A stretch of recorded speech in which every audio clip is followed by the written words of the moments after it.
बिस्मिल्लाहिर्रहमानिर्रहीम। 9th class आज की वीडियो में हम फेडरल बोर्ड का जो फर्स्ट एनुअल एग्ज़ाम है 2024 उसका फ़िज़िक्स का पेपर सॉल्व करेंगे। इस पेपर में हम इस पेपर के जो सेक्शन ए है MCQs उनको सॉल्व करेंगे, सेक्शन बी जिसमें शॉर्ट क्वेश्चंस गिवन हैं उनको सॉल्व करेंगे और उसके बाद सेक्शन सी जिसमें आपके लॉन्ग क्वेश्चंस होते हैं।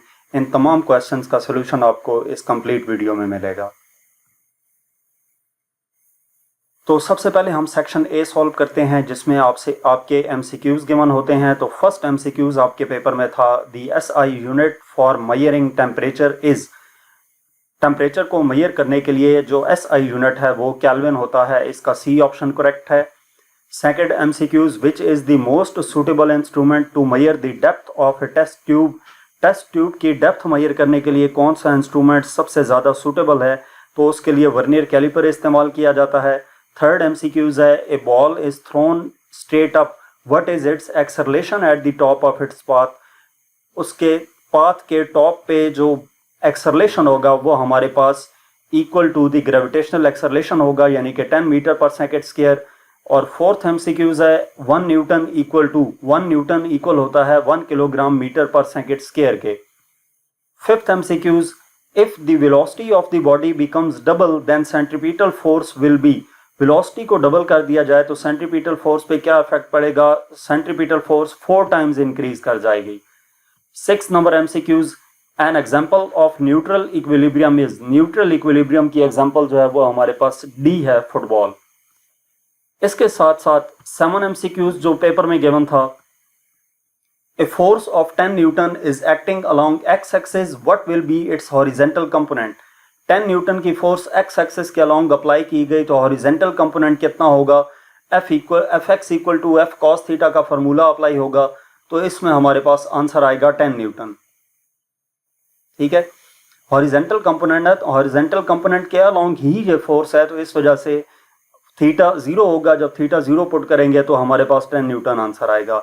8 नंबर MCQs है the value of G at the centre of the earth is. G की वैल्यू अर्थ के सेंटर पे कितनी होगी, तो ये आपके पास इन्फिनिटी होगी, क्योंकि जो हम अर्थ के सेंटर की तरफ जाते हैं तो G की वैल्यू इंक्रीज होती जाती है और सेंटर पे जाकर बिल्कुल मैक्सिमम हो चुकी होगी, यानी कि उसको इन्फिनिटी का नाम देंगे हम।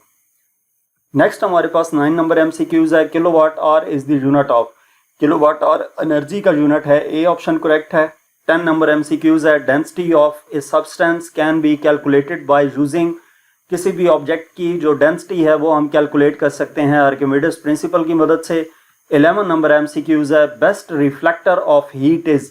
हीट का जो बेस्ट रिफ्लेक्टर है वो शाइनिंग सिल्वर सर्फेस है, तो डी ऑप्शन इसका करेक्ट है। इसके बाद लास्ट MCQs इस पेपर में गिवन था temperature of a substance is equal to. किसी भी सब्सटेंस का टेम्परेचर किसकी इक्वल होता है, तो इनमें बी ऑप्शन करेक्ट है, average kinetic energy of molecules. तो यहाँ तक इस पेपर का सेक्शन ए था जिसमें आपके MCQs थे, इनका सोल्यूशन हमने देखा। अब हम सेक्शन बी देखते हैं जिनमें आपके शॉर्ट क्वेश्चंस होंगे। सेक्शन बी का फर्स्ट क्वेश्चन है what are base quantities, construct a table showing any 4 base quantities along with their units and symbols. आपने बेस क्वांटिटीज क्या होती हैं, बेस क्वांटिटीज के बारे में लिखना है और फिर उसके बाद टेबल बनाना है जिसमें 4 बेस क्वांटिटीज का जिक्र करना है, उनके सिंबल्स और यूनिट्स लिखने हैं। मजीद इस तरह की वीडियोस के लिए आप हमारा चैनल सब्सक्राइब करें। हमारे चैनल पर आपको तमाम एक्सरसाइजेस के सॉल्यूशंस मिल जाएंगे। इसके अलावा लेक्चर्स भी इस चैनल पर अपलोड किए जाएंगे जिनकी मदद से आपको काफ़ी हेल्प मिलेगी। तो इस क्वेश्चन का आंसर क्या है कि सबसे पहले आपने बेस क्वांटिटीज़ के बारे में लिख देना है कि बेस क्वांटिटीज़ होती क्या हैं, और उसके बाद टेबल ड्रॉ करके उनमें कोई से भी 4 बेस क्वांटिटीज़ लिख देनी है, उनके नेम, सिंबल और उस क्वांटिटी का जो यूनिट है उसका भी सिंबल साथ लिख देना है। नेक्स्ट फर्स्ट क्वेश्चन के साथ विद और ऑप्शन, जो सेकंड इसका क्वेश्चन गिवन था उसमें था how does heat transfer occur through the Windows and vents of A room, explain briefly. जो आपका पेपर है, पेपर पैटर्न यही है कि हर क्वेश्चन में और ऑप्शन गिवन होगा। अब पहला क्वेश्चन है तो पहले में 2 स्टेटमेंट्स हैं, उन दोनों में से कोई एक आप अटेम्प्ट कर सकते हैं, तो दरमियान में और का ऑप्शन गिवन था। तो दूसरा हमें जो क्वेश्चन पूछा गया है उसमें यह कहा गया है कि हीट ट्रांसफर होती है विंडोज के जरिए से, विंडोज एंड वेंट्स जो रूम में लगे होते हैं इनकी मदद से। तो कौन सा प्रोसेस हो रहा होता है इसमें हीट ट्रांसफर का, तो इसका आंसर आपने बेसिकली विंडोज की मदद से या वेंट्स की मदद से हीट कैसे ट्रांसफर होती है वो प्रॉपर आंसर आपने यहाँ पे लिख देना है। इसके बाद आपके पास जो नेक्स्ट क्वेश्चन है, क्वेश्चन नंबर 2, वो हमें गिवन था पेपर में। क्वेश्चन नंबर 2 क्या है, express 300 micrometres in millimetres and kilometres, यानी कि 300 माइक्रोमीटर्स को आपने पहले मिलीमीटर्स में कन्वर्ट करना है और फिर 300 माइक्रोमीटर्स को किलोमीटर्स में कन्वर्ट करना है। तो पहले आपने 300 माइक्रोमीटर्स को मिलीमीटर में कन्वर्ट कर दिया और फिर उसके बाद 300 माइक्रोमीटर को किलोमीटर्स में कन्वर्ट कर दिया। तो इस तरीके से आपका ये जो 300 माइक्रोमीटर्स है ये किलोमीटर्स और मिलीमीटर्स में कन्वर्ट हो गया। उसके बाद सेकंड क्वेश्चन विद और ऑप्शन क्या था हमारे पास, prove that -40 degree centigrade equal to -40 degree Fahrenheit. तो इसके लिए आपने करना ये है कि सपोज कर लेना है कि इन दोनों में से एक हमें गिवन है तो दूसरा रिलेशन आपस में डिग्री सेंटीग्रेड का और फ़ारेनहाइट का यूज करके उसमें वैल्यू पुट करके आपने आंसर निकाल लेना है। यानी कि डिग्री सेंटीग्रेड और फ़ारेनहाइट का जो रिलेशन है वो हमारे पास TF इक्वल टू 9/5 TC + 32 है। तो इसमें TC की जगह पे -40 डिग्री पुट करके आपने इसको सिंप्लीफाई किया तो ये TF की वैल्यू -40 आ गई। इसका मतलब यह है कि -40 डिग्री सेंटीग्रेड इक्वल होगा -40 डिग्री फ़ारेनहाइट के। इसके बाद क्वेश्चन नंबर 3 आपको जो गिवन था सेक्शन बी में, differentiate between rotatory motion and circulatory motion, give example for each. Rotatory motion और सर्कुलर मोशन में क्या डिफरेंस है इनके बारे में डिफरेंशिएट करना है और इनकी एग्जांपल देनी है। तो आपने सर्कुलर मोशन और रोटेटरी मोशन की डेफिनेशन लिख देनी है। इस डेफिनेशन की मदद से ये आपस में डिफरेंशिएट हो गया और उसके साथ साथ इनकी एक एक एग्जांपल लिख दी। नेक्स्ट थर्ड का और ऑप्शन क्या था कि what changes are expected in weather if the barometer shows increase in atmospheric pressure, कि बैरोमीटर जब एटमॉस्फेरिक प्रेशर को इंक्रीज करता हुआ शो करे, यानी कि बैरोमीटर पे हम देखें और वहां पे एटमॉस्फेरिक प्रेशर की रीडिंग जो है वो इंक्रीज कर रही हो, तो उस केस में हमें क्या पता चलेगा कि वेदर किस तरह का होगा। तो इसका आंसर आपने लिख देना है कि बैरोमीटर के ऊपर जब एटमॉस्फेरिक प्रेशर इंक्रीज हो रहा हो तो उस केस में जो वेदर होगा उसकी कंडीशन क्या होगी, वो आंसर आपने प्रॉपरली नोट कर देना है। नेक्स्ट क्वेश्चन नंबर 4 है और इसमें यह कहा गया है कि in case of A fall how a helmet protects the motorcyclist. जब फॉल करता है कोई मोटरसाइकिलिस्ट तो हेलमेट उसको कैसे सेफ रखता है, प्रोटेक्ट करता है उसको, इसको एक्सप्लेन करना है हमने in the context of F equal to ΔP/ΔT, यानी कि इस इक्वेशन की मदद से इसको हमने बताना है कि मोटरसाइकिलिस्ट को जो हेलमेट है वो कैसे प्रोटेक्ट करता है। तो क्वेश्चन का आंसर बिल्कुल उसी के मुताबिक टू द पॉइंट लिखना है जितना क्वेश्चन में पूछा गया है। इस रीजन को एक्सप्लेन करना है कि मोटरसाइकिलिस्ट जो है वो उसका हेलमेट उसको कैसे प्रोटेक्ट रखता है और इस इक्वेशन का हवाला साथ देना है कि ये इक्वेशन कैसे फुलफिल हो रही है इस केस के ऊपर। जिस तरह के यहाँ पे लिखा हुआ है कि जो ΔT टाइम इंक्रीज करेगा हेलमेट की वजह से, उसकी वजह से क्या होगा, जो फोर्स उसके ऊपर अप्लाई होगी, इम्पैक्ट फोर्स, वो कम हो जाएगी क्योंकि ΔT इनवर्सली प्रोपोर्शनल है फोर्स के। तो जब फोर्स कम होगी तो इसकी वजह से रिस्क ऑफ इंजरी जो है वो कम हो जाएगा। नेक्स्ट आपके पास जो है क्वेश्चन है prove that 1 kWh equal to 3.6 मेगाजॉल।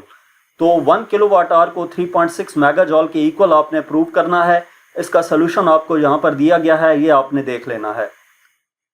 Next question number 5 है state conditions of equilibrium and also give their mathematical forms. Conditions of equilibrium को स्टेट करना है, उनके बारे में बताना है और उनकी मैथमेटिकल फॉर्म्स देनी है। यानी कि कंडीशंस ऑफ इक्विलिब्रियम आपके पास दो हैं, first condition of equilibrium and second condition of equilibrium. तो इन दोनों की स्टेटमेंट, इनकी डेफिनेशन और इसके साथ साथ इनकी जो मैथमेटिकल फॉर्म है यानी कि जो इनका फार्मूला है वो आपने साथ लिखना है।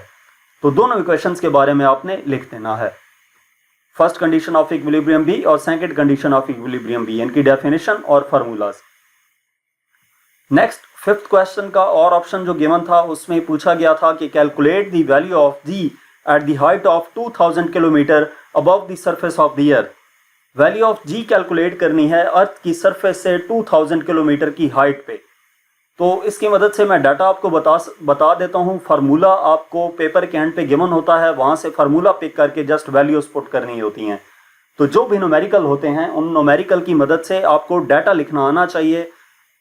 सारी बुक्स जितने भी बोर्ड्स हैं उनमें जो भी बुक्स यूज़ की जा रही हैं उन तमाम बुक्स के न्यूमेरिकल्स मैंने इस चैनल के ऊपर, ऑनलाइन एजुकेशनल चैनल के ऊपर अपलोड किए हुए हैं, वहाँ से आप देख सकते हैं। उसका लिंक भी आपको डिस्क्रिप्शन में दे दिया जाएगा। तो इसकी मदद से डाटा कैसे बनेगा, क्या कहा गया है, कैलकुलेट द वैल्यू ऑफ जी। जी की वैल्यू कैलकुलेट करनी है eight the height of 2000 kilometre. 2000 kilometre है, इसको एसआई यूनिट, जो डिस्टेंस की एसआई यूनिट है, लेंथ की एसआई यूनिट है, मीटर है, उसको मीटर में कन्वर्ट कर लिया। उसके बाद जो पेपर के एंड पे आपको फार्मूलाज गिवन होते हैं वो आपने पिक करना है कि इस सिचुएशन के मुताबिक कौन सा फार्मूला अप्लाई हो रहा है। अब देखें, जी की वैल्यू कैलकुलेट करनी है, अर्थ की सरफेस से हाइट गिवन है, तो ये आपका 5th चैप्टर से रिलेटेड है, ग्रेविटेशन के चैप्टर से रिलेटेड, और उसमें जो फार्मूला यूज किया गया था वो G = gm/r + h² है। तो एंड पे जो फार्मूलाज गिवन है वहां से फार्मूला पिक करें। G = कैपिटल G की वैल्यू ये आपको याद होनी चाहिए, ये वैल्यू होती है, और ये पेपर में आपको एंड पे फार्मूलाज के साथ गिवन थी। M मास ऑफ अर्थ है, इसकी वैल्यू भी आपको पेपर में गिवन है, अदरवाइज आपको ये ज़रूर याद होनी चाहिए। ये ज़रूरी नहीं है कि ये वैल्यूज़ आपको पेपर में साथ गिवन हो, आपको याद होनी चाहिए। इसी तरह R जो है वो रेडियस ऑफ द अर्थ है, उसकी वैल्यू लिखी, प्लस H की वैल्यू हमने डाटा में नोट की थी।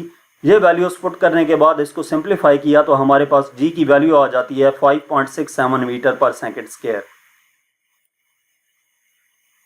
नेक्स्ट 6 नंबर क्वेश्चन था, A screw gauge has smallest division on main scale 0.5 millimetre. के स्क्रू गेज की मेल स्केल के ऊपर जो स्मॉलेस्ट डिवीजन है वो 0.5 मिलीमीटर है और सर्कुलर स्केल पे 100 डिविजन्स हैं। इस स्क्रू गेज की पिच कितनी होगी और इस स्क्रू गेज का लीस्ट काउंट कितना होगा वो हमने बताना है। तो इसमें भी ये न्यूमेरिकल टाइप आपके पास है। इसका आपने सबसे पहले अगर डाटा लिखना चाहें तो डाटा लिख सकते हैं, अदरवाइज आप डायरेक्टली भी सॉल्व कर सकते हैं। कि सबसे पहली चीज़ हमने पिच कैलकुलेट करनी है, तो पिच जो है वो हम डायरेक्ट मेन स्केल की मदद से फाइंड कर सकते हैं।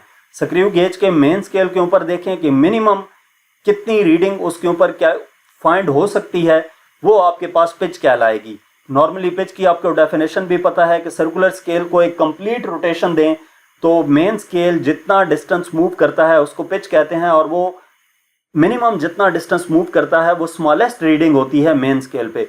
तो मेन स्केल की स्मॉलेस्ट रीडिंग जो है वो हमारे पास पिच कहलाएगी, वो यहाँ पर हमें दी गई है 0.5 मिलीमीटर होगी।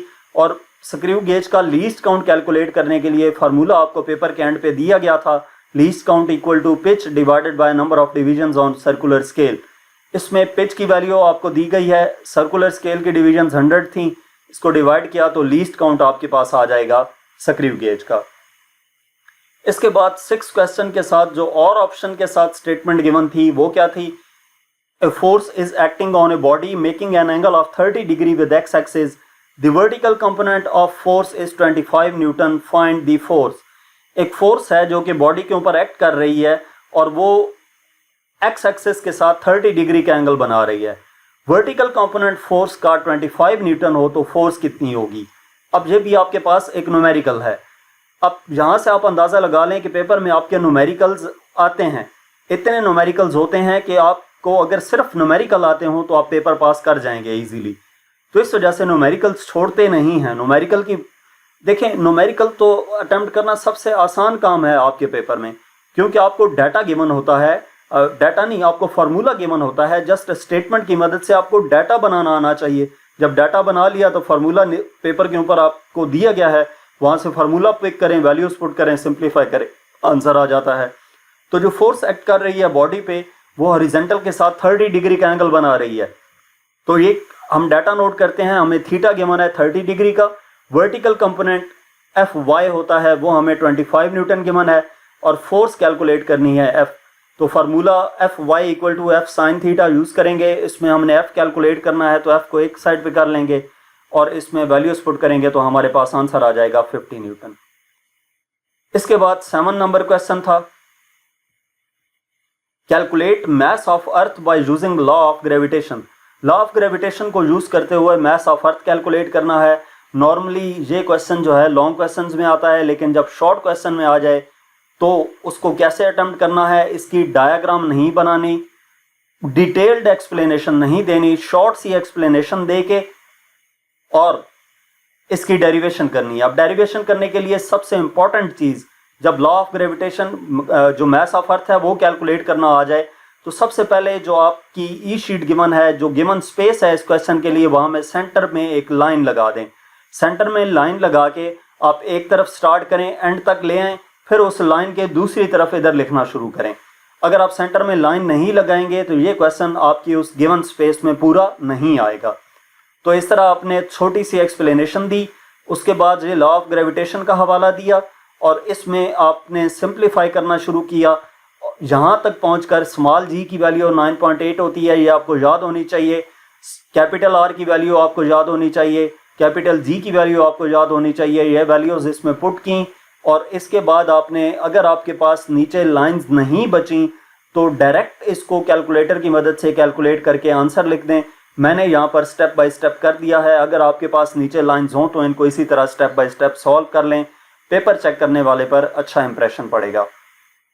उसके बाद नेक्स्ट क्वेश्चन की तरफ आते हैं। 7 नंबर क्वेश्चन जो है उसकी दूसरी स्टेटमेंट क्या थी, differentiate between stable and unstable equilibrium. तो इसमें आपने स्टेबल और अनस्टेबल इक्विलिब्रियम को डिफरेंशिएट करना है। उसके लिए आप सेंटर में लाइन लगाकर 2 कॉलम लगाकर एक तरफ स्टेबल इक्विलिब्रियम और दूसरी तरफ अनस्टेबल इक्विलिब्रियम लिखकर भी डिफरेंशिएट कर सकते हैं। और दूसरा काम आप ऐसे भी कर सकते हैं कि उसकी डेफिनेशन लिखें स्टेबल इक्विलिब्रियम की, उसके साथ एग्जांपल दे दें, और इसी तरह अनस्टेबल इक्विलिब्रियम की डेफिनेशन लिखें और उसके साथ एग्जांपल दे दें। इस तरीके से भी आपका क्वेश्चन करेक्ट तस्वर किया जाएगा। 7 के बाद क्वेश्चन नंबर 8 हमारे पास था, how much energy can be obtain from 20 gram of uranium. 20 gram uranium से कितनी एनर्जी हासिल की जा सकती है। तो ये भी आपके पास न्यूमेरिकल है जिसमें ई एनर्जी कैलकुलेट करनी है और एम मैस हमें 20 ग्राम गिवन है। इस मैस को एसआई यूनिट किलोग्राम में कन्वर्ट कर लेना है, डिवाइडेड बाय 1000 करेंगे तो 0.020 kg आ जाएगा। इक्वेशन कौन से यूज करेंगे, E equal to mc², mass energy equation. इसमें वैल्यूज पुट कर देंगे m और c की वैल्यू जो होती है वो स्पीड ऑफ लाइट को c से रिप्रेजेंट किया जाता है। Speed of light 3 × 10⁸ metre per second होती है, तो c की जगह पे 3 × 10⁸ लिखा। इसको सिंप्लीफाई किया तो ये 1.8 × 10⁻15 जाउल आ जाता है।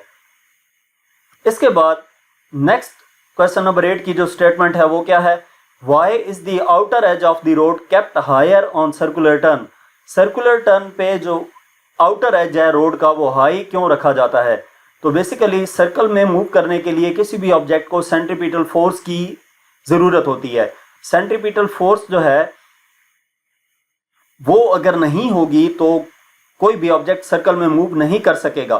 तो जब कार है या कोई भी गाड़ी है उसको सेंट्रीपिटल फोर्स रिक्वायर्ड होती है। वो सेंट्रीपिटल फोर्स जो है वो ये रोड प्रोवाइड करती है, जिस रोड का आउटर एज इनर एज की निस्बत हाई कर दिया जाता है, और इस आउटर एज को हाई करने के प्रोसेस को हम बैंकिंग ऑफ द रोड का नाम देते हैं। नेक्स्ट हमारे पास क्वेश्चन नंबर 9 गिवन था, state Hooke's law briefly explain the term elastic limit. इसमें आपने हुक्स लॉ की डेफिनेशन लिखनी है और उसके बाद इलास्टिक लिमिट क्या है उसके बारे में बताना है। तो हुक्स लॉ की डेफिनेशन लिखने के बाद हुक्स लॉ का फार्मूला लिख दें और इसके बाद इलास्टिक लिमिट क्या है उसको भी आपने उसकी डेफिनेशन लिख के थोड़ा सा एक्सप्लेन कर दें कि इलास्टिक लिमिट होती क्या है। ठीक है। नेक्स्ट क्वेश्चन नंबर 9 की दूसरी स्टेटमेंट क्या थी, differentiate positive and negative acceleration, show these quantities graphically. Positive और नेगेटिव एक्सेलरेशन के दरमियान डिफरेंशिएट करना है और इन क्वांटिटीज को ग्राफिकली शो भी करना है। तो इसमें आपने पॉजिटिव एक्सेलरेशन के बारे में लिखना है, पॉजिटिव एक्सेलरेशन की डेफिनेशन लिख दें और उसके बाद नेगेटिव एक्सेलरेशन की डेफिनेशन लिख दें। ये दोनों लिखने के बाद आपने क्या करना है कि इनके ग्राफ ड्रॉ कर देने हैं, कहा गया है क्वांटिटीज ग्राफिकली। तो पॉजिटिव एक्सेलरेशन के लिए आप देख सकते हैं कि टाइम इंक्रीज होने के साथ साथ वेलोसिटी इंक्रीज हो रही है, तो इस केस में एक्सेलरेशन पॉजिटिव है। और जब टाइम इंक्रीज होने के साथ साथ वेलोसिटी डिक्रीज हो रही है, तो इस केस में नेगेटिव एक्सेलरेशन होगा। नेगेटिव एक्सेलरेशन को हम डिसेलरेशन या रिटार्डेशन का नाम भी देते हैं। नेक्स्ट क्वेश्चन नंबर 10 था, briefly explain that the gravitational forces are consistent with the Newton's third law of motion। इस क्वेश्चन में ये एक्सप्लेन करना है कि जो ग्रेविटेशनल फोर्सेज होती हैं वो Newton third law of motion के साथ कंसिस्ट कर रही होती हैं, यानी कि जहां पे भी ग्रेविटेशनल फोर्स होगी वहां पे Newton third law of motion भी अप्लाई होगा। तो इसको भी आपने प्रॉपरली रीजन के साथ एक्सप्लेन कर देना है। मैं इन क्वेश्चन की डिटेल एक्सप्लेनेशन यहाँ पे इसलिए आपको नहीं दे रहा कि ये तमाम के तमाम क्वेश्चंस मैंने वीडियोस के अंदर, लेक्चर्स के अंदर एक्सप्लेन किए हुए हैं। यहाँ पर जस्ट आपको ये बता रहा हूँ कि कुछ क्वेश्चन के अंदर कितना आंसर लिखना है, टू दी पॉइंट कितना आंसर बनता है, वो चीज़ कैसे लिखनी है वो आपको बताया जा रहा है। तो ये अपने प्रॉपर रीजन लिख देनी है इस क्वेश्चन की। 10 नंबर क्वेश्चन विद और स्टेटमेंट क्या गिवन था, when a vernier calipers are screw gauge which instrument gives more precise measurement। कि वर्नियर कैलिपर और स्क्रू गेज की मदद से आप अगर कोई भी मेजरमेंट लेते हैं तो इन दोनों में से कौन सा इंस्ट्रूमेंट जो है वो ज्यादा प्रिसाइज मेजरमेंट देगा। तो प्रिसीजन डिपेंड करती है लीस्ट काउंट पे। जिस इंस्ट्रूमेंट का लीस्ट काउंट कम होगा वो ज्यादा प्रिसाइज आंसर देगा। तो इस वजह से जो वर्नियर स्क्रू गेज है उसका लीस्ट काउंट स्क्रू गेज की निस्बत कम होता है, तो ये वो रीजन है कि स्क्रू गेज जो है वो ज्यादा प्रिसाइज मेजरमेंट देगा स्क्रू वर्नियर कैलिपर की निस्बत। नेक्स्ट, इस पेपर सेक्शन बी का जो लास्ट शॉर्ट क्वेश्चन है वो गिवन है, what is meant by radiation in list the factors on which radiations emitted from a body depend. के रेडिएशन से क्या मुराद है और वो फैक्टर्स बताने हैं जिन फैक्टर्स पे रेडिएशंस जो हैं किसी भी बॉडी पे, जो बॉडी की रेडिएशंस इमिट हो रही होती हैं वो किन फैक्टर्स पे डिपेंड कर रही होती हैं, वो फैक्टर्स बताने हैं। तो इसमें सबसे पहले आपने रेडिएशन की डेफिनेशन लिख देनी है। रेडिएशन की डेफिनेशन लिखने के बाद वो फैक्टर्स बता देने हैं जिन फैक्टर्स के ऊपर ये रेडिएशंस डिपेंड कर रही होती हैं, उन फैक्टर्स के जस्ट नाम लिख देने हैं। नेक्स्ट 11 नंबर क्वेश्चन विद और स्टेटमेंट हमें क्या गिवन है, what is meant by movement of force, यानी कि टॉर्क क्या है, on which factors it depends, torque किन फैक्टर्स पे डिपेंड करता है, इसको एक्सप्लेन करना है। तो इस क्वेश्चन में सबसे पहले आपने टॉर्क की डेफिनेशन लिख देनी है। टॉर्क की डेफिनेशन लिखने के बाद टॉर्क का फार्मूला लिखें और फार्मूले की मदद से हम देख सकते हैं कि जो टॉर्क है वो दो चीज़ों के ऊपर डिपेंड कर रहा है, फोर्स और perpendicular distance from the point of line of action of force. अब ये दोनों डायरेक्टली प्रोपोर्शनल है टॉर्क के, यानी कि इन दोनों में से कोई एक क्वांटिटी भी इंक्रीज होगी तो टॉर्क इंक्रीज कर जाएगा। तो यहां तक हमने इस पेपर का सेक्शन बी जो है वो सॉल्व किया जिसमें आपके शॉर्ट क्वेश्चन थे। इसके बाद हम सेक्शन सी सॉल्व करते हैं जिसमें लॉन्ग क्वेश्चंस गिवन हैं। तो लॉन्ग क्वेश्चंस हम देखते हैं। सबसे पहले क्वेश्चन नंबर 3 में सेक्शन सी में जो क्वेश्चन नंबर 3 गिवन है, फर्स्ट लॉन्ग क्वेश्चन जो है उसमें कहा गया है derive S equal to V I T plus 1/2 AT square using speed time graph for uniformly accelerated body. ये आपको सेकंड इक्वेशन ऑफ मोशन जो है वो दी गई है कि सेकंड इक्वेशन प्रूव करें सेकंड इक्वेशन ऑफ मोशन को। तो इसमें आपने क्या करना है, सबसे पहले ये जो आपके पास स्पीड टाइम ग्राफ है उसको ड्रॉ करना है जो तीनों इक्वेशंस ऑफ मोशन के लिए सेम है, और इस ग्राफ को पैराग्राफ की सूरत में आपने प्रॉपरली एक्सप्लेन करना है कि इस ग्राफ में क्या कुछ है। ये आप सब कुछ आपकी बुक में गिवन है, नोटबुक में आपकी गिवन है। तो इस पैराग्राफ को जब आपने प्रॉपरली एक्सप्लेन कर लिया इस डायग्राम को पैराग्राफ की सूरत में, तो उसके बाद आपने इसको ड्राइव करना है और ड्राइव इसको स्टेप बाय स्टेप करते जाना है जिस तरह मैंने यहाँ पर किया हुआ है। तो ये सारी डेरिवेशन आपने इस सेकंड इक्वेशन ऑफ मोशन को प्रूव करने के लिए लिख देनी है। तो एट द एंड आपके पास ये second equation of motion prove हो गई। क्वेश्चन नंबर 3 विद और स्टेटमेंट क्या गिवन है, what is meant by rate of flow of heat through conductor, यानी कि थर्मल कंडक्टिविटी क्या है, on what factors does it depend, derive its formula. Thermal conductivity की डेफिनेशन थर्मल कंडक्टिविटी किन factors पे डिपेंड कर रही होती है, और फिर उसका साथ साथ फार्मूला भी लिखना है। तो rate of heat of flow क्या है, rate of flow of heat है, ठीक है, ये इसको ठीक कर लेना है, rate of flow of heat है।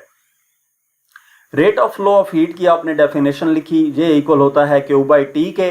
जो थर्मल कंडक्टिविटी है उसकी डेफिनेशन लिख देनी है, और थर्मल कंडक्टिविटी के बाद आपने क्वेश्चन का दूसरा हिस्सा था कि on what factors does it depend, तो उन फैक्टर्स को डिस्क्राइब करना है जिन पे ये rate of flow of heat यानी कि थर्मल कंडक्टिविटी डिपेंड कर रही होती है। तो पहला factor cross sectional area of the solid है, जो कि डायरेक्टली प्रोपोर्शनल होता है थर्मल कंडक्टिविटी के। दूसरा फैक्टर जो है वो आपके पास लेंथ ऑफ सॉलिड है, और लेंथ ऑफ सॉलिड जो है वो आपके पास इनवर्सली प्रोपोर्शनल होती है थर्मल कंडक्टिविटी के। थर्ड जो फैक्टर है वो है टेम्परेचर डिफरेंस बिटवीन एंड्स, और टेम्परेचर डिफरेंस डायरेक्टली प्रोपोर्शनल होता है थर्मल कंडक्टिविटी के। इसके बाद फार्मूला कैसे ड्राइव करना है कि ये जो तीनों फैक्टर्स हैं इनको कंबाइन कर देना है, जिसकी मदद से आपके पास इक्वेशन आ जाएगी Q by T proportional to A delta T divided by L। Proportionality का साइन खत्म करेंगे तो इक्वल लगा के साथ कांस्टेंट आता है, यहाँ पे K कांस्टेंट ऑफ प्रोपोर्शनैलिटी है जिसको थर्मल कंडक्टिविटी कहते हैं। इस थर्मल कंडक्टिविटी K को एक तरफ कर लेंगे और बाकी टर्म्स दूसरी साइड पर ले जाएंगे, तो ये हमारे पास थर्मल कंडक्टिविटी का फार्मूला आ जाएगा। इसके बाद नेक्स्ट लॉन्ग क्वेश्चन नंबर 4 आपके पेपर में था, what is made by the terms kinetic energy and potential energy. Kinetic energy और पोटेंशियल एनर्जी ये जो दो टर्म्स हैं इनसे क्या मुराद है, और इसके साथ साथ प्रूव करना है कि काइनेटिक एनर्जी जो है वो इक्वल होती है 1/2 mv² के।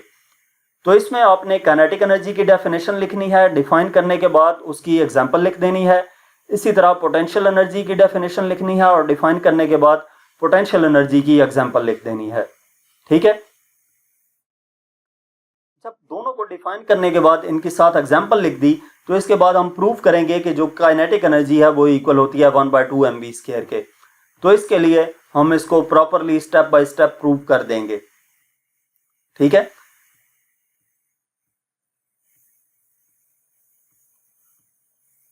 ये आपने प्रॉपरली इसको एक्सप्लेन कर दिया। तो इस तरीके से ये आपके पास काइनेटिक एनर्जी इक्वल आ गई 1/2 mv² के। इसके बाद नेक्स्ट क्वेश्चन में क्या गिवन है कि नेक्स्ट क्वेश्चन की स्टेटमेंट है, explain thermal expansion of liquid and solid, liquids in detail. Expansion of liquid, thermal expansion of liquid, यानी कि लिक्विड में एक्सपेंशन कैसे होती है। एक तो आपने सॉलिड में पढ़ी हुई है ना, जिसको linear thermal expansion in solid, और एक volumetric thermal expansion in solid है। तो अब आपके पास थर्मल एक्सपेंशन ऑफ लिक्विड्स है, ये आपका उसी चैप्टर का हिस्सा है, चैप्टर नंबर 8 है।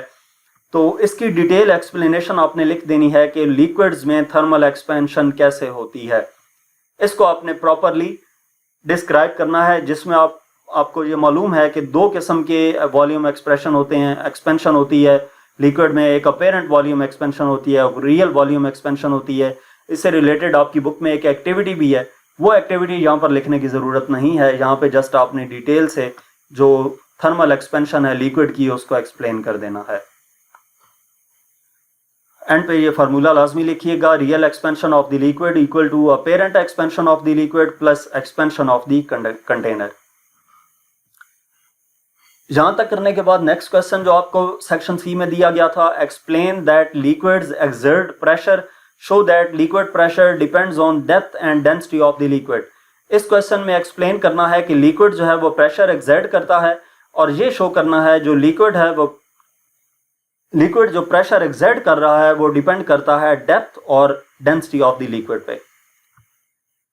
तो सबसे पहली चीज लिक्विड प्रेशर एक्सर्ट करता है, इसको आपने थोड़ा सा एक्सप्लेन कर देना है। एक्सप्लेन करने के बाद इसकी एक्सप्लेनेशन है जिसमें कंसिडर करेंगे कि हमारे पास एक कंटेनर है और इसके अंदर लिक्विड मौजूद है। ये सारी चीज़ें प्रॉपरली हमने एक्सप्लेन करते जाना है, और जिस तरह आपकी बुक में ये टॉपिक गिवन है प्रेशर इन लिक्विड्स वाला, तो इसको साथ डिराइव होता जाएगा इसका फार्मूला, जिसमें एंड पे हमारे पास P = ρgh आ जाता है।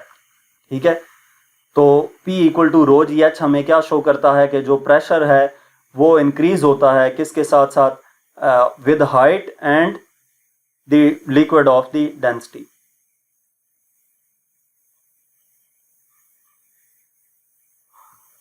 नेक्स्ट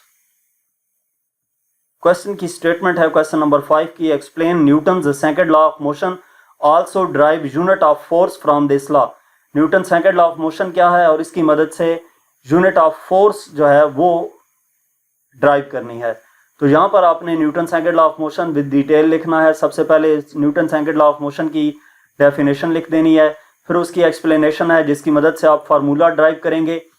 उसकी एक्सप्लेनेशन में आपने स्टार्टिंग कहाँ से लेना है, जो डेफिनेशन में आपने लिखा था उसी को इक्वेशन की फॉर्म में लिखा, प्रोपोर्शनलिटी का साइन खत्म करके इक्वल लेके आए, और यहाँ पर जो के है वो इक्वल होता है 1 के, तो इस तरीके से एफ इक्वल आ जाएगा एम ए के। ऐसा यूनिट जो है फोर्स का वो न्यूटन होता है, और न्यूटन जो है वो उसकी डेफिनेशन क्या होगी वो भी आपने लिख देनी है, और ये 1 न्यूटन किसके इक्वल होता है वो भी आपने लिख देना है। इस तरीके से आपको इस क्वेश्चन के पूरे नंबर मिल जाएंगे। नेक्स्ट क्वेश्चन नंबर 6 है, how much heat energy is required to change 0.5 kg of ice at -10 degree centigrade to water at 10 degree centigrade.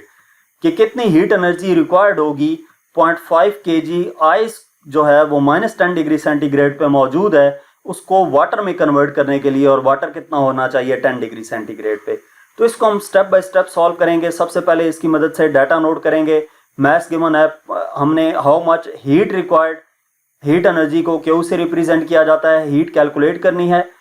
Change जो है मैथ्स हमें गिवन है 0.5 kg का, और -10 डिग्री सेंटीग्रेड से आइस से 10 डिग्री सेंटीग्रेड वाटर तक इसको कन्वर्ट करना है। तो ये जो चेंज होगी इसको हम स्टेप बाय स्टेप कन्वर्ट करेंगे।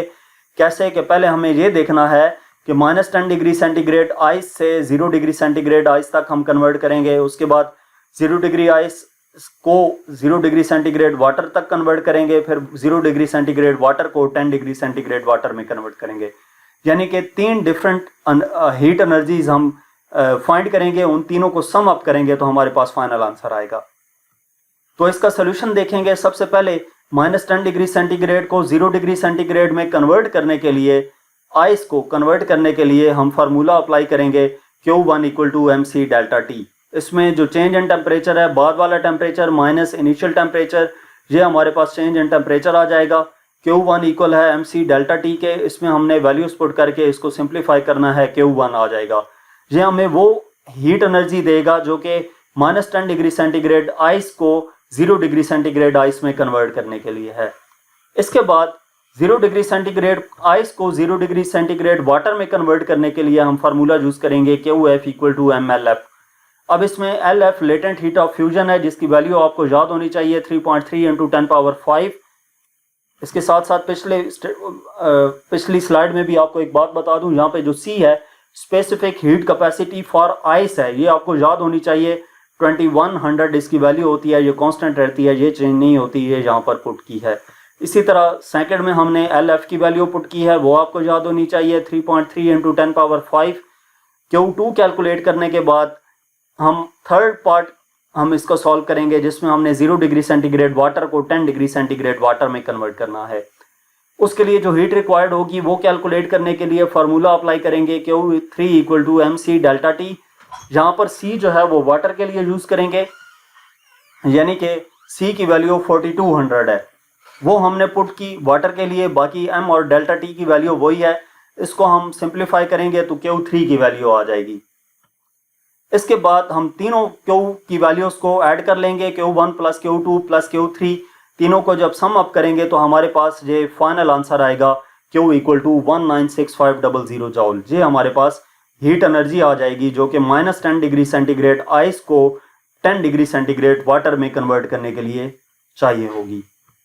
इसके बाद लास्ट जो क्वेश्चन गिवन है सेक्शन C में, last long question with or option, a car slows down from 100 km/h with a uniform retardation of 2 m/s². How long it will take to attain a speed of 20 km/h? तो इसमें हमने data लिख लेना है। Data लिखना मैं आपको बता दूं कि सबसे पहले कार की एक स्पीड गिवन है, दूसरी स्पीड गिवन है। तो जो पहले है उसको इनिशियल स्पीड कहेंगे, VI 100 किलोमीटर पर आवर, यानी कि इसको इनिशियल वेलोसिटी को आपने इसके SI unit metre per second में कन्वर्ट करना है। तो मीटर पर सेकंड में कन्वर्ट करने के लिए 1000 डिवाइडेड बाय आवर्स को सेकंड में कन्वर्ट करने के लिए 3600 से डिवाइड करेंगे, तो ये मीटर पर सेकंड में वैल्यू आ जाएगी। इसके बाद कहा गया है विद यूनिफॉर्म रिटार्डेशन। रिटार्डेशन का मतलब होता है एक्सेलरेशन है, एक्सेलरेशन विद नेगेटिव वैल्यू, यानी कि retardation A equal to -2 metre per second square. और इसके बाद how long it will take, यानी कि टाइम कितना ये लेगी, इसकी स्पीड कितनी हो जाए 20 किलोमीटर पर आवर, यानी कि final velocity VF 20 kilometre per hour है। इसको भी हम मीटर पर सेकंड में कन्वर्ट कर लेंगे। जो भी आपको डाटा में वैल्यूज गिवन हो उनको SI यूनिट में कन्वर्ट कर लिया करें। उसका फायदा ये होता है कि फार्मूले में पुट करते वक्त आपको 7 यूनिट नहीं लिखने पड़ते। एट द एंड जो क्वांटिटी भी आपके पास आती है उसका SI यूनिट आप लिख लिया करें। तो अब आप इन क्वांटिटीज पे गौर करें तो VF, VI, A और T, इन ये टर्म्स जो हैं आप नीचे न्यूमेरिकल में नीचे फार्मूलाज में देखें कि किस फार्मूले में ये टर्म्स मौजूद हैं। तो आप देखेंगे कि फर्स्ट इक्वेशन ऑफ मोशन जो है वो VF equal to VI plus AT वो यहाँ पर यूज होगी। उसमें आपने T कैलकुलेट करना है, तो T को एक तरफ कर लेंगे और फिर उसमें वैल्यूज पुट करेंगे। वैल्यूज पुट करने के बाद सिंप्लीफाई करेंगे तो टाइम आ जाएगा माइनस नहीं प्लस, ये टाइपिंग मिस्टेक है, ये आएगा T equal two plus 11.1 second. तो यहां तक आपके पास कंप्लीट सॉल्यूशन था जो कि फर्स्ट एनुअल एग्जाम हुआ था 2024 का फिजिक्स का जो पेपर था, उसका कंप्लीट सॉल्यूशन आपको इस वीडियो में दिखाया गया। मजीद इस तरह की इंफॉर्मेटिव वीडियोस के लिए हमारा चैनल सब्सक्राइब करें, और अगर आप किसी भी सब्जेक्ट की ऑनलाइन जो होम ट्यूशन पढ़ना चाहते हैं तो हमसे व्हाट्सएप पे कांटेक्ट कर सकते हैं। Thank you.